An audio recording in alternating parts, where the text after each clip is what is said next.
మహాపరిశుద్ధుడా, అత్యున్నత సింహాసనముపై ఆసీనుడివై ఉన్న మా పరలోకపు తండ్రి, నీ పరిశుద్ధ నామమునకు కోట్లాది స్తోత్రాలు చెల్లించుకుంటున్నాము. అద్భుతకరుడవు, ఆలోచనకర్తవు, నిత్యుడగు తండ్రివి. నీ పరిశుద్ధతను బట్టి, నీ అపారమైన శక్తిని బట్టి నిన్ను కొనియాడుతున్నాము. నీ కుమారుడైన యేసుక్రీస్తు ద్వారా మాకు ప్రసాదించిన రక్షణను బట్టి, మా పాపముల నుండి మాకు విముక్తిని కలిగించిన నీ ప్రేమను బట్టి నిన్ను ఆరాధిస్తున్నాము. తండ్రి, నీ సన్నిధిలో మా దీనస్థితిని ఒప్పుకుంటున్నాము.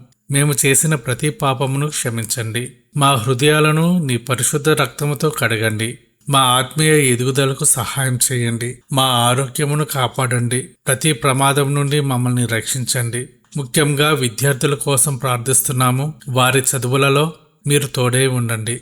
ఉన్నత విద్య కోసం అడ్మిషన్ల కొరకు ఎదురు చూస్తున్న వారికి మీ చిత్త ప్రకారము మంచి అవకాశాలను కలుగజేయండి. ఈ వీడియో చూస్తున్న ప్రతి ఒక్కరిని మీరు దీవించండి. వారి హృదయాలలో ఉన్న వేదనను మీరు ఎరుగుదురు. తమ అవసరాల కోసం ప్రార్థించమని కోరిన ప్రతి ఒక్కరి విన్నపాలను ఆలకించండి. వారి కుటుంబాలలో ఉన్న ఆర్థిక ఇబ్బందులను, అనారోగ్య సమస్యలను, మనశ్శాంతి లేని పరిస్థితులను తొలగించి మీ అద్భుతమైన కార్యములు వారి జీవితాల్లో జరిగించండి. ప్రభువా, దిక్కులేని అనాథలను, వితంతువులను మీరు ఆదరించండి. పేదరికంతో బాధపడుతున్న వారి అవసరాలు తీర్చండి. మా విన్నపములన్నింటినీ మీరు ఆలకించారని నమ్ముతూ సమస్త మహిమ, ఘనత, ప్రభావం మీకే చెల్లిస్తూ యేసు నామంలో అడుగుచున్నాము తండ్రి. ఆమెన్.